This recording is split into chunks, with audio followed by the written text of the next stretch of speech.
The Asmita League table tennis tournament for under 17 girls organised by the District Sports Office in collaboration with Khelo India Centres concluded successfully in Nongstoin.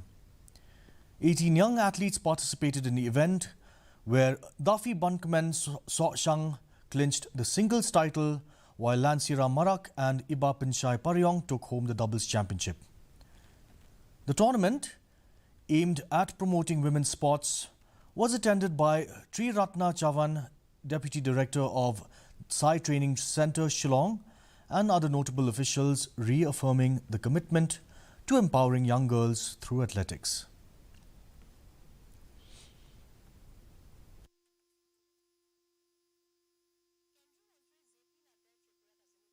Important day today that we celebrate the womanhood. So all women have equal right as a men. So this year's Women's Day is right, equality and empowerment. So you all have the rights equal to the boys and men.